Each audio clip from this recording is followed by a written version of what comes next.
Okay, hello everyone. Today I would manage to go without grouse hunting, and I managed to get this really nice crow. It is crow season, so please, I don't want any bad things said in the comments below, please. I haven't had a chance to explain yet the rounds I use to harvest the crow, but I reload them myself, and I'm gonna do some videos here coming up. On how to do that, so you could reach up there and touch them, and it even works great on sea ducks too. So today I wanted to just go ahead and document my first crow with my new 410. I use a American Tactical single shot 410, and that's what I use to harvest the crow. He was about well, my shells really reach out there too, about I'd say about 40 yards, and I managed to get him out of the sky when I was grouse hunting. He flew right over me. And so I managed to get a good shot at him on that. But this is our mascot. Okay, that's Biggie, and he's going to be in the show with me too. I carry him on my backpack, and you'll see him in the videos, upcoming videos. Now today what we're going to do is we're going to field dress our crow, and I'm going to explain to everyone how I go about doing that, because I also am a trapper too. So I also, anytime I get a good bird like a crow or a grouse, I save certain parts of it to use for my traps, and because it works great on bobcats and especially coyotes. So I'm going to explain how to do that in later videos. But today we're going to go ahead and we're going to clean our crow. And how we're going to start by doing that is we're going to begin by feeling for the base of the breast, which is right here. If you take your finger and you'll feel the breast, which is the base of it, which is right here, and then you know where the other section of the breast is. We go ahead and we debreast ours. We don't cook them whole like we do our grouse, because the legs and the wings are definitely too tough to eat.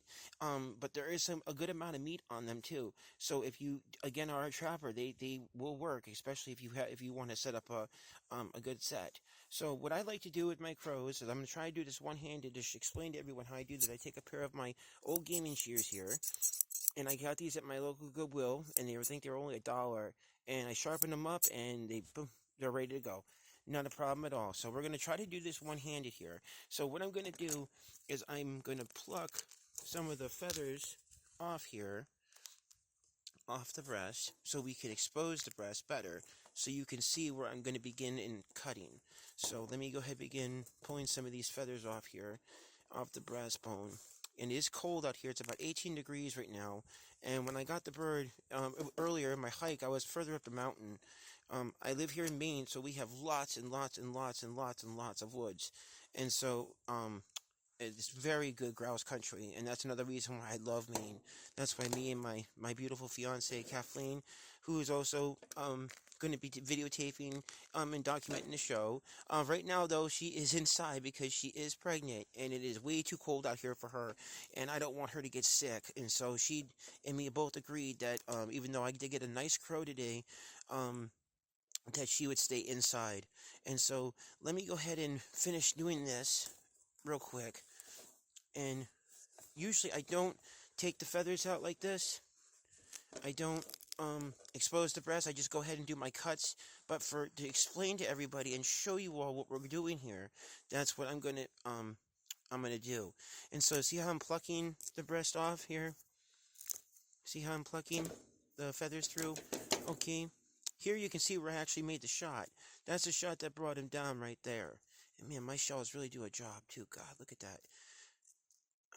That is a very good job on that bird. So I might even find some of my shot in there. So we're going to see. I prefer to use steel shot. If I can get it through my local distributor, I prefer to use steel shot. It's just better for the environment. And because I hunt grouse a lot and I'm in the woods, I don't like to use lead. I prefer to use steel.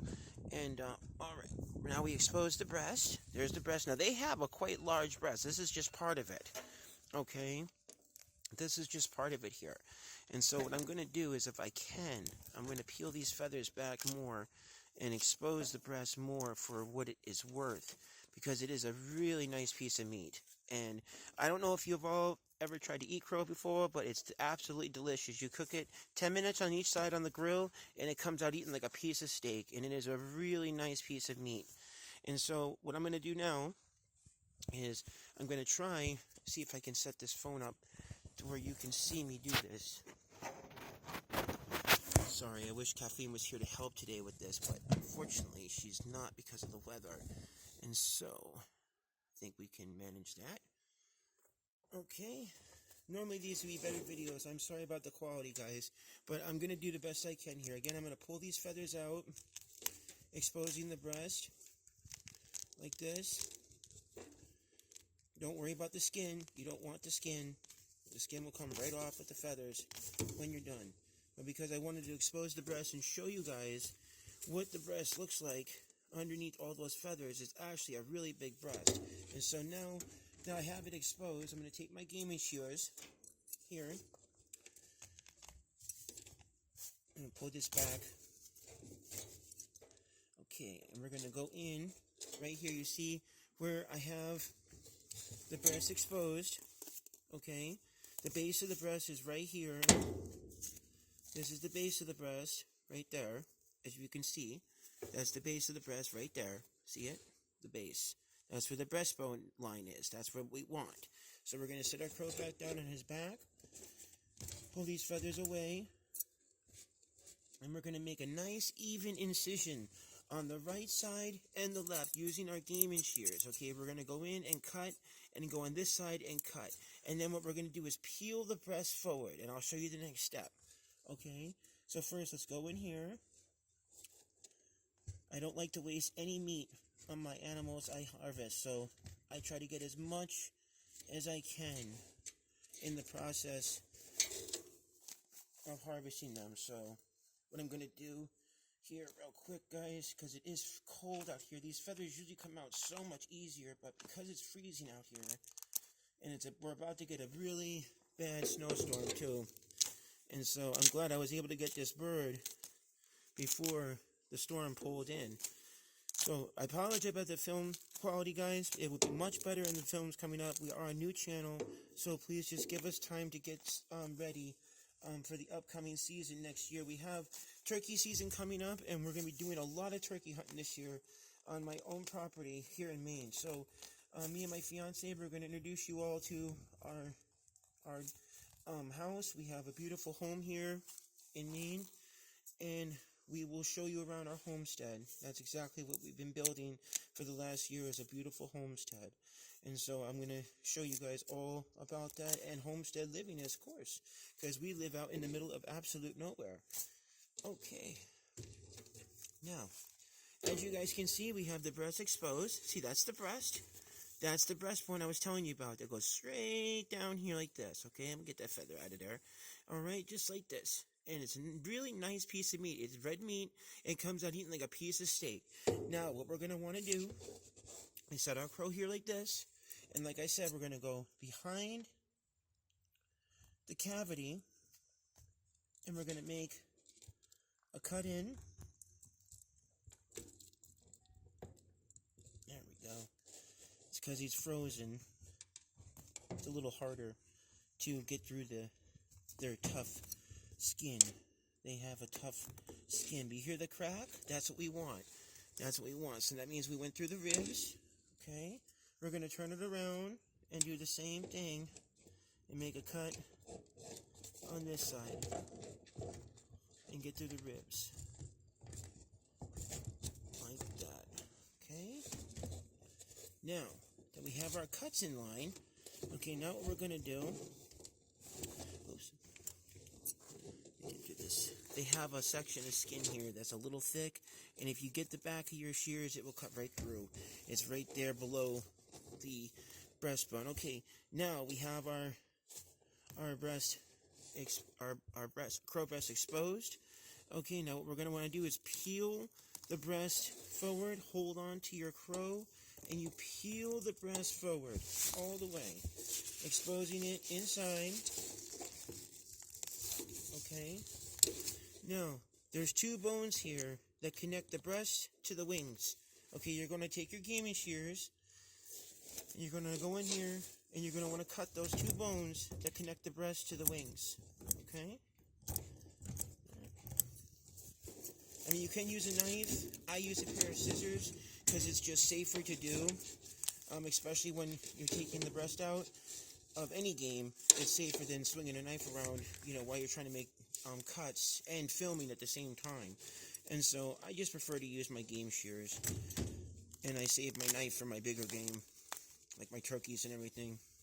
But I still use my gaming shears too on the turkeys, and I'll explain to you guys what I do with that when I take the breast out of my turkeys.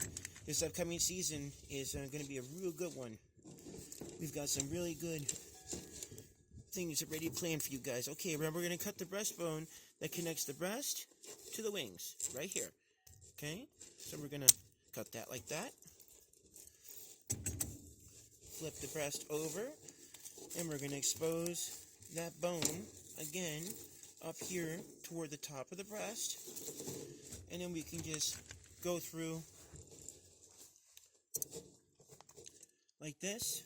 You can go through and cut the breast clean across, and you'll get that breastbone every time when you go through.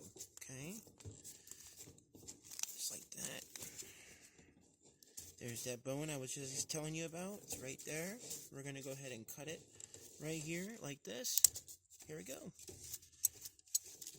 There we go. Now, we're going to take the carcass aside. Again, I use them for trapping.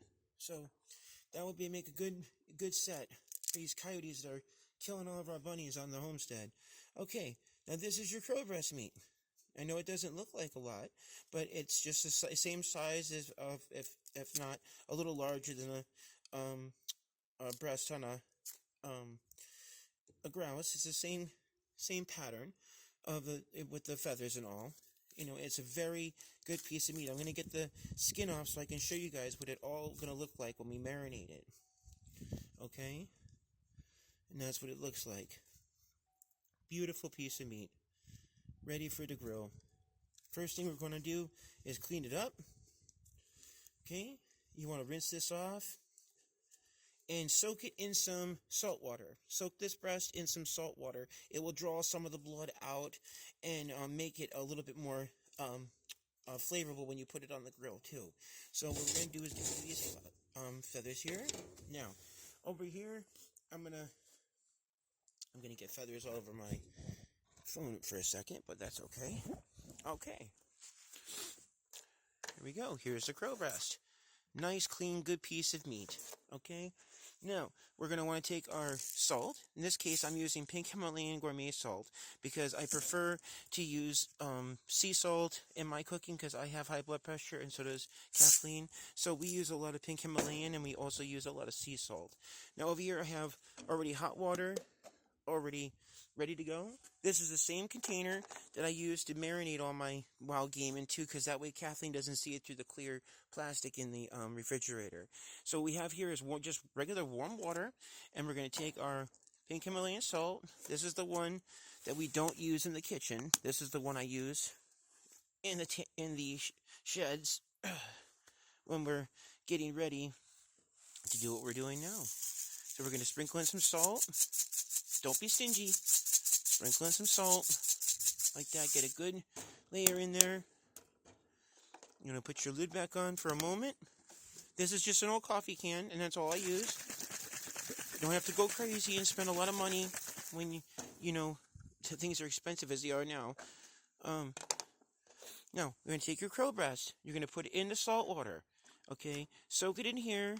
All right, for about a good hour to draw a lot of the blood off and the feathers and all, and then rinse it off really good in the sink. And then we'll proceed to the next step. I'll show you guys how we're going to go ahead and marinate this, and then we'll leave it marinated for 24 hours, and tomorrow we'll slap her on the grill. All right, guys, I'll talk to you later. Biggie says, hey, what's up? Bye, guys.